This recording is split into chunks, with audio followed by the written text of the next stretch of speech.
Assalamualaikum warahmatullahi wabarakatuh dan selamat sejahtera. Baiklah, pada hari ini kumpulan kami akan menerangkan mengenai tugasan yang dua iaitu produk digital. Saya Nur Fatin Aisyah binti Darul Aiman. Dan saya Nurhanis Aina binti Hamizan. Dan saya Maisara binti Karulka.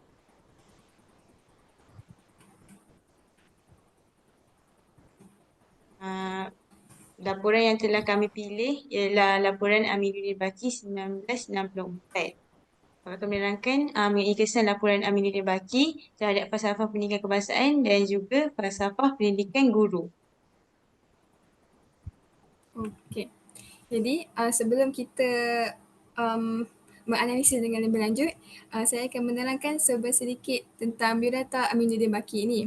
Jadi Aminuddin Baki ini dia lahir pada 6 Januari 1926 di Kampung Batu Sembilan, Cemur, Perak. Jadi beliau mendapat gelaran sebagai Bapa Pendidikan Negara. Jadi sebelum beliau berjaya menjadi seorang Bapa Pendidikan Negara ni, pendidikan yang telah beliau dapat ialah beliau telah lulus ijazah kepujian sarjana sastra. Kemudian selepas tu beliau melanjutkan pelajaran dalam bidang pendidikan di Institut Pendidikan Universiti London dan ditaja oleh beasiswa Queen. Dan kemudiannya beliau menamatkan pengajian setelah berjaya mendapat ijazah Master of Methods dalam Pendidikan pada Julai 1953. Jadi sepanjang tempoh beliau belajar ni, beliau telah menubuhkan satu persatuan iaitu Persatuan Pelajar-Pelajar Melayu Insaf iaitu PERMI di Perak pada April 1946 sehingga Oktober 1947. Persatuan ni hanya berlangsung sekejap saja sebab selepas tu beliau mendapat tawaran untuk belajar di Singapura. Jadi seterusnya selepas itu pada waktu tu pihak UMNO, Parti UMNO sedang menentang Malayan Union. Jadi pada waktu tu dia meminta pemimpin-pemimpin pelajar ni untuk membantu mereka untuk menentang Malayan Union tu. Jadi Aminuddin ni salah seorang pemimpin-pemimpin pelajar tu. Jadi pemimpin-pemimpin pelajar ni mereka membuat satu persidangan dan hasil persidangan tu mereka berjaya menubuhkan satu lagi persatuan iaitu Persatuan Gabungan Pelajar-Pelajar Melayu Semenanjung iaitu GPMS pada tahun 1950. Pada waktu ni Aminuddin ni dilantik sebagai yang dipertua persatuan tersebut. Okey, seterusnya kita lihat kepada sumbangan Aminuddin Baki sepanjang dia punya perjalanan hidup. Okey, sumbangan dia telah memperkenalkan sejarah Islam kepada pelajar. Sebab apa? Aminuddin Baki ni dia telah menjadi seorang guru. Daripada awal lagi dia ada menjadi guru, dia ada guru sambilan. Dan dia pun memperkenalkan sejarah Islam kepada pelajar ni. Okey, seterusnya dia adalah penggerak persatuan di Maktab Perguruan Sultan Idris. Dan dia dalam masa yang sama dia ada juga menyediakan laporan pendidikan Razak pada September 1955 dan mengasaskan Gabungan Pelajar-Pelajar Melayu Semenanjung iaitu GPMS.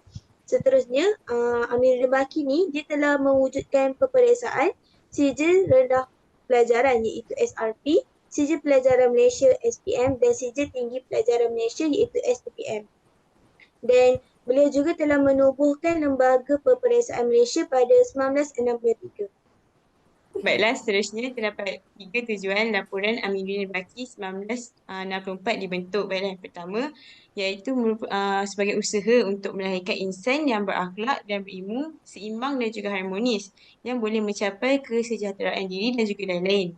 Dan tujuan yang seterusnya ialah untuk melahirkan sistem pendidikan yang dapat memenuhi keperluan negara. Di sini tujuan dia adalah untuk membentuk sistem pendidikan yang sistematik, teratur dan juga dapat meningkatkan kecemerlangan murid. Tujuan yang ketiga ialah sebagai strategi untuk menggugal dasar pendidikan supaya dapat mencapai pelaksanaan dasar pendidikan. Okey, seterusnya sebab tertubuhnya jawatan kuasa Aminuddin Baki ni ialah sebab yang pertama adalah untuk mengetahui untuk menyiasat mengapa keputusan peperiksaan untuk masuk ke sekolah menengah ni sangat lemah dan melalui jawatan kuasa ni lah mereka cuba untuk mencari jalan mengatasinya.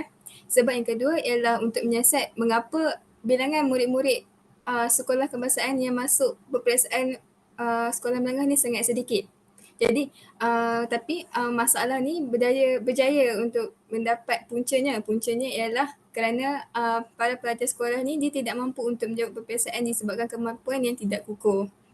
Jadi sebab yang ketiga ialah untuk menyiasat mengapa keputusan peperiksaan murid-murid Melayu dalam peperiksaan sijil rendah pelajaran ataupun SRP ini sangat lemah. Okey, seterusnya kita tengok sebab kemunduran anak-anak Melayu dalam pelajaran. Okey, yang pertama ialah kesesuaian bentuk soalan dalam peperiksaan. Okey, dia adalah disebabkan soalan yang diberikan dalam peperiksaan itu tidak sama dengan usia atau tahap usia murid-murid kerana dia ada kesukaran untuk dalam segi soalan itulah. Okey, seterusnya masalah dan sikap guru. Masalah dan sikap guru ni adalah disebabkan guru dia mengambil mudah dan tidak mengajar, dia mengajar dengan sambil lewa. Kiranya dia tidak kisah dan tidak ambil tahu sama ada pelajar tu faham ataupun tidak. Dan kemantapan latihan perguruan. Latihan perguruan hanya untuk sekadar latihan dan tidak ambil berat pun sama untuk mengajar agar pelajar dia faham atau tidak. Okey. Pelaksanaan kaedah pengajaran. Okey, pelaksanaan kaedah pengajaran ni guru dia mengajar dengan keadaan yang bak kata orang dia konsep yang lama. Kiranya hanya berdasarkan buku teks. Pengajaran ni tidak kreatif dan lain-lain. Okey, hubungan guru-guru dan ibu bapa. Kemunduran ni juga dia boleh tengok daripada hubungan guru-guru dan ibu bapa. Sebab apa? Guru-guru dan ibu bapa dia tak ada kerjasama antara satu sama lain untuk daripada pentaksiran pelajar. Kiranya ibu bapa tidak mengetahui sama ada perkembangan anak-anak itu perkembangan anak-anak mereka di sekolah. Dan kemudahan fizikal di sekolah juga tidak cukup. Seperti buku-buku sekolah dia tidak sesuai dan kurang mencukupi dengan tahap jumlah bilangan yang ada di sekolah. Baiklah, seterusnya ialah cadangan yang dikemukakan oleh Amiruddin Baki. Amiruddin Baki ni dia mencadangkan 12 cadangan tapi saya hanya menerangkan 6 saja. Baiklah, yang pertama iaitu tempoh pembelajaran sekolah menengah rendah dinaikkan sebanyak 3 tahun. Dan yang kedua, umur berhenti sekolah dinaikkan kepada 15 tahun. Jadinya murid-murid pada ketika itu diwajibkan untuk hanya boleh berhenti sekolah ketika mereka berusia 15 tahun. Dan yang ketiga, mempelbagaikan dan memperbanyakkan kursus di sekolah. Jadinya pelajar pada ketika itu tidaklah tertumpu untuk belajar benda yang sama. Jadi mereka belajar benda yang berlainan mengikut minat mereka. Dan yang keempat ialah menyediakan pelbagai peluang pekerjaan selepas tamat pengajian. Jadinya di sini kita dapat mengurangkan pengangguran pelajar selepas tamat pengajian. Dan bila ada banyak pekerjaan yang ditawarkan, jadinya pelajar ni akan jadi makin lagi tergalak untuk meneruskan pelajaran. Dan yang kelima ialah memperkenalkan sekolah teknik. Dengan memperkenalkan sekolah teknik ini, jadinya lagi banyaklah kursus bidang yang boleh diceburi oleh pelajar. Dan yang keenam, cadangannya ialah mewujudkan sekolah yang menggabungkan semua kaum. Jadi jika kita tahu, sekolah yang menggabungkan semua kaum ni ialah sekolah kebangsaan. Macam dulu waktu British ambil kita punya negara, mereka menerapkan sistem sekolah vernacular.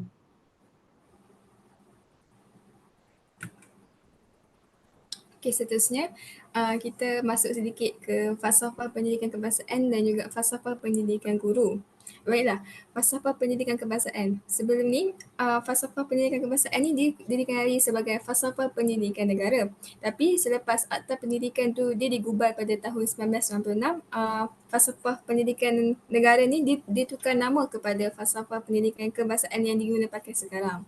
Jadi, matlamat utama FPK ni iaitu falsafah pendidikan kebangsaan ni ialah untuk melahirkan insan yang seimbang dari segi jasmani, emosi, rohani dan juga intelektual. Jadi keempat-empat aspek ni lagi senang diingat dengan adanya akronim JERI. JERI tu J untuk jasmani, E untuk emosi, R untuk rohani dan I untuk intelektual.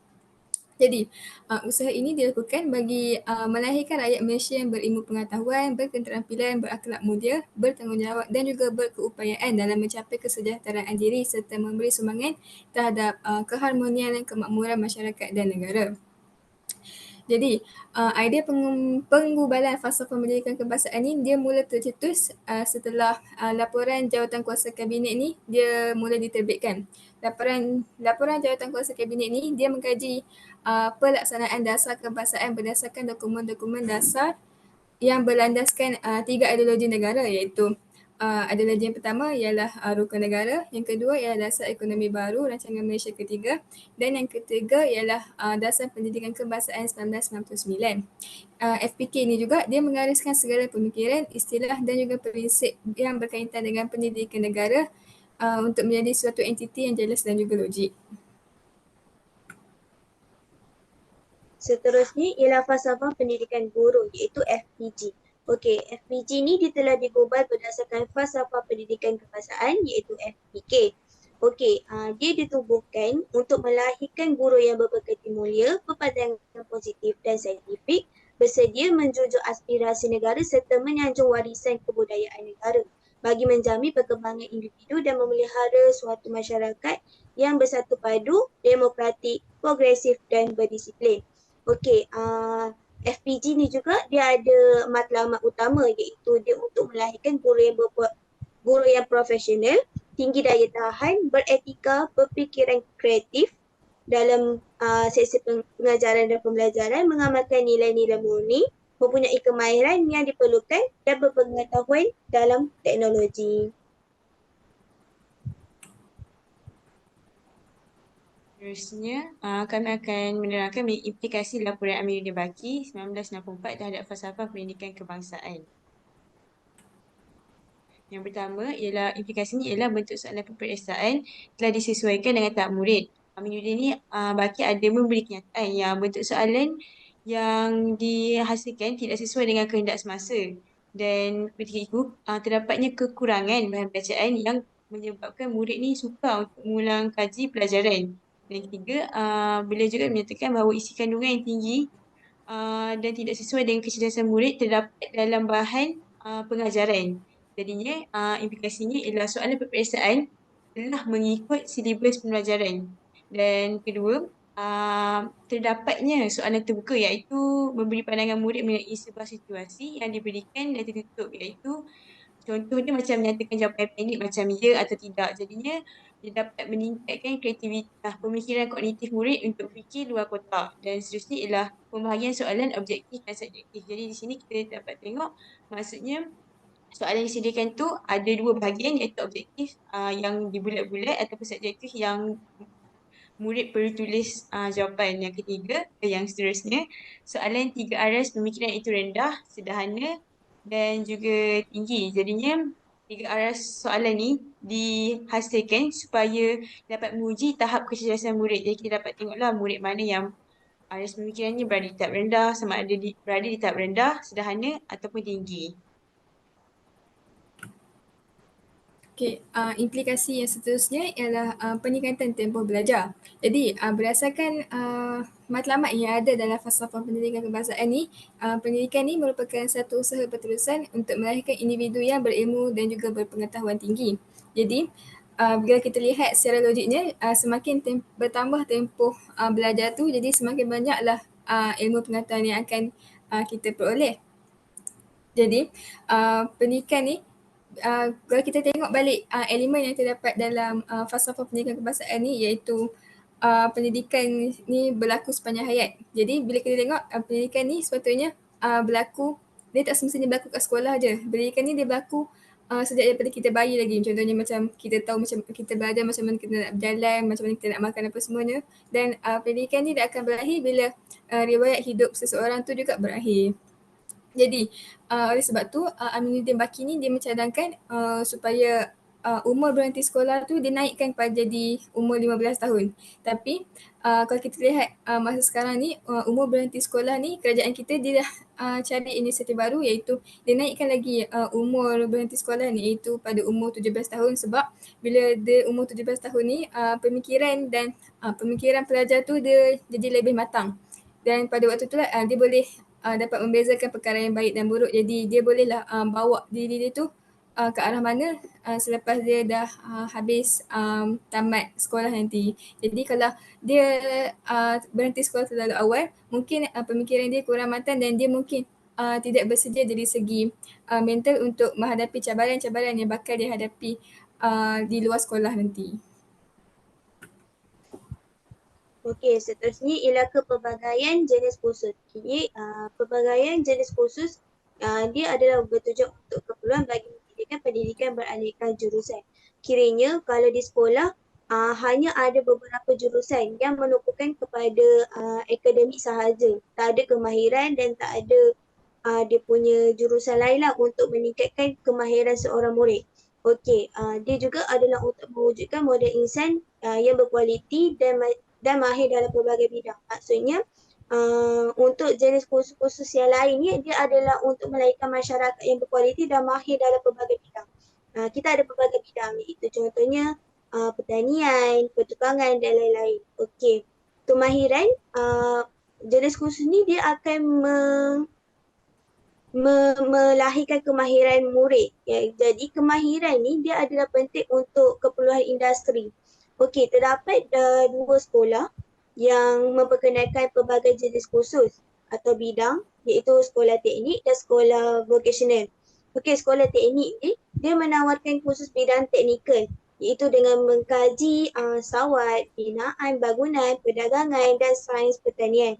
Okey, sekolah vocational pula dia menawarkan kursus college vocational iaitu dari segi pertukangan, pertanian, sains rumah tangga dan perdagangan.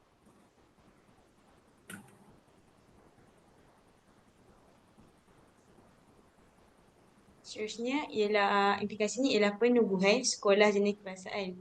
Aminuddin Baki berpendapat yang dia tak setuju dengan konsep sekolah vernacular yang diperkenalkan oleh British waktu kita ditawan oleh orang British. Beliau percaya yang sekolah kebangsaan ni dapat beri banyak peluang kepada murid yang daripada pelbagai kaum untuk menjalinkan hubungan yang erat. Sebelah situ ada tunjuk kesan. Antara kesan sekolah jenis kebangsaan dibentuk ni ialah dapat mengerat hubungan silaturahim, dapat memupuk sifat kasih sayang, boleh pelajar-pelajar dapat hidup secara harmoni, dapat menjaga kemerdekaan dan dapat juga mengurangkan pergaduhan antara kaum.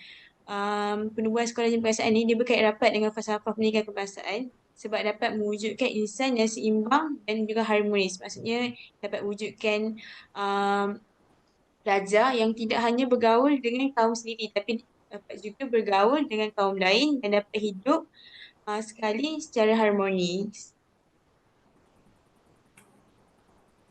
Implikasi laporan yang terakhir ialah pemberian beasiswa kepada pelajar. Jadi dalam laporan Aminuddin Baki ni beliau ada dia ada nyatakan yang dia ada buat gerakan obor. Jadi gerakan obor ni dia merupakan satu siri ceramah. Ceramah dia ceramah dia ada banyak siri. Jadi gerakan obor ni ialah siri yang pertama sampai yang kedua. Dalam siri ceramah ni beliau ada menyuntik semangat anak bangsa supaya terus gigih berjuang dalam memajukan pelajaran dan juga terus mengejar ilmu. Pada masa yang sama, beliau juga ada menegaskan bahawa kerajaan dia dia akan memberi bantuan kepada para pelajar dari segi beasiswa dan juga alat bantuan peralatan belajar supaya pelajar-pelajar ni dapat belajar dengan baik dan lancar. Selain daripada itu, pihak kerajaan juga dia akan menyediakan asrama kepada guru dan pelajar yang berkelaikan sebab sebab mungkin ada setengah pelajar dan guru ni dia duduk jauh daripada sekolah ataupun dia tak ada kenderaan untuk hantar dia ke sekolah. Jadi bila ada asrama ni lagi senanglah proses mereka untuk datang ke sekolah tu. Guru-guru juga layak untuk dapat duduk di asrama. Kalau contohnya mungkin dia dah dihantar untuk mengajar ke sekolah-sekolah di pedalaman, jadi agak susah untuk dia mencari tempat tinggal di sana. Jadi bila adanya asrama yang disediakan di sekolah tu, guru tu tak perlu lagi untuk cari tempat tinggal yang lain dan dia boleh uh, merancang cara mengajar dia di asrama tu, jadi dia dapat mengajar dengan lancar kepada pelajar-pelajarnya.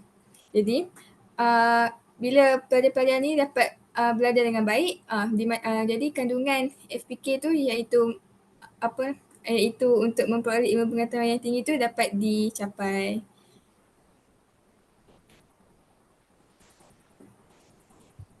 Okey, seterusnya kita tengok kepada implikasi laporan Aminuddin Baki 1964 terhadap falsafah pendidikan guru, iaitu FPG. Yang pertama, implikasi yang pertama ialah dia untuk membentuk guru yang kompetitif. Aminuddin Baki telah mencadangkan supaya pelbagai jenis kursus perlu diperkenalkan kepada pelajar supaya dapat melahirkan lebih ramai tenaga mahir. Seperti yang kita tahu, pelbagai kursus yang telah ditawarkan iaitu di sekolah vocational dan sekolah teknik. Okey, dia adalah untuk melahirkan pelajar yang lebih mahir. Mahir iaitu dari segi pelbagai bidang. Bukannya bidang akademik sahaja, tapi bidang-bidang lain untuk menonjolkan kemahiran-kemahiran murid. Seterusnya, hal ini dia akan membentuk perubahan peribadi dalam diri seorang guru untuk mencapai matlamat falsafah pendidikan kebangsaan. Dan dia akan wujud lebih ramai pendidik yang berpengetahuan luas, inovatif, berakhlak mulia dan berketerampilan. Sebab apa? Bukan murid sahaja yang mempunyai kemahiran yang lebih mendalam, dan guru pun dia boleh menonjolkan kemahiran yang sedia ada, iaitu dalam iaitu kemahiran tenaga mahir, iaitu bukan seorang guru hanya mempunyai pendidikan terhadap pembelajaran akademik. Guru pun ada kelebihan terhadap dia punya bidang dia, iaitu pertukangan, pertanian dan lain-lain.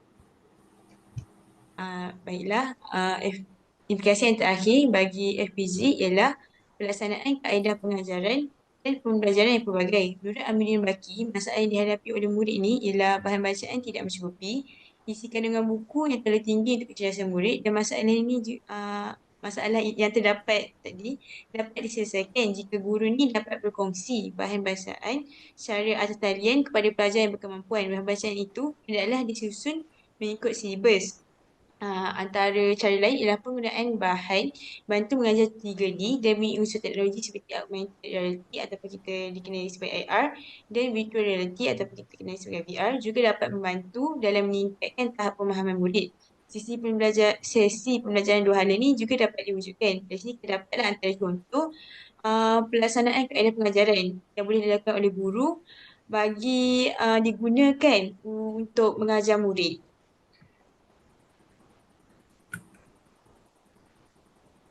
Okey, seterusnya kita lihat pula rumusan mengenai laporan Aminuddin Baki 1964 dan juga produk digital ini.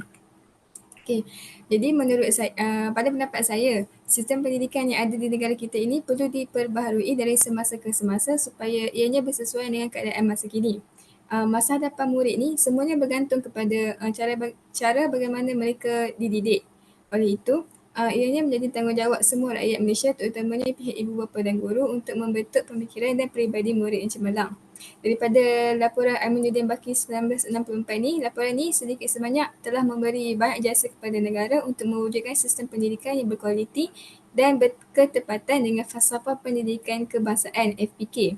Dan pada pendapat saya, kami menggunakan Flipbook ni supaya ianya dapat menarik minat pembaca, sebab bila kita dalam Flipbook ni dia memberi gambaran seolah-olah kita sedang membaca buku sebenar. Sebab bila kita guna Flipbook ni, bila kita ingin pergi ke muka surat yang seterusnya, ia akan mengeluarkan bunyi seolah-olah kita menyalak buku yang sebenar. Jadi walaupun kita tidak membaca buku yang sebenar, melalui Flipbook ni kita dapat berimajinasi seolah-olah kita sedang guna buku yang diperbuat daripada kertas, bukan sahaja buku digital ni.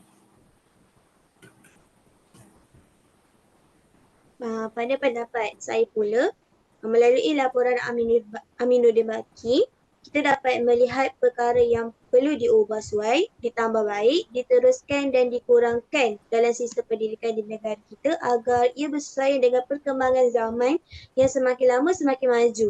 Okey, hal ini dapat menunjukkan bahawa Aminuddin Baki merupakan seorang tokoh yang banyak memberi sumbangan dari segi idea yang bernas dalam perkembangan dan pembentukan falsafah pendidikan kebangsaan dan falsafah pendidikan guru di Malaysia. Seperti yang kita lihat, kami telah menggunakan aplikasi Canva, seterusnya ditukarkan menjadi Flipbook dan yang membolehkan semua orang untuk mengakses bagi membaca maklumat berkenaan laporan Aminuddin Baki ini. Oleh itu, ia merupakan inisiatif dan kaedah yang dipakai oleh kami untuk menyampaikan maklumat agar pembaca mudah tertarik dan boleh mengakses atau membacanya di mana-mana mereka berada. Baiklah pendapat saya sebagai rumusan yang kita dapat buat, dapat simpulkan bahawa cadangan telah dikemukakan dalam laporan Aminuddin Baki 1944 ni masih relevan dan untuk dibina pakai pada masa kini, dan ada juga cadangannya yang sudah diserap ke dalam sistem pendidikan negara kita. Hal ini dapat membuktikan yang bahawa Aminuddin Baki ni merupakan seorang tokoh yang telah menyumbang kepada pembentukan falsafah pendidikan kebangsaan dan juga falsafah pendidikan guru di negara kita. Seperti yang kita ketahui, falsafah pendidikan kebangsaan dan juga falsafah pendidikan guru merupakan panduan bagi membentuk sistem pendidikan yang terancang dan juga sistematik. Seterusnya, dari tahun ke tahun, sistem pendidikan di kita ni semakin bertambah baik berikutan dengan pengubahsuaian, penambahan dan juga pengurangan yang dilakukan terhadap falsafah pendidikan kebangsaan dan falsafah pendidikan negara kita. Seterusnya, kami juga memilih penggunaan aplikasi Canva dan juga Flipbook untuk menghasilkan tugasan produk di sini ialah kerana ianya mudah digunakan dan juga mudah untuk diakses oleh orang lain. Kerana penggunaan Flipbook mudah diakses oleh orang lain, hasil produk kami ni dapat menjadi bahan rujukan untuk digunakan kepada orang lain untuk mengetahui mengenai laporan Aminuddin Baki. Sekian, terima kasih.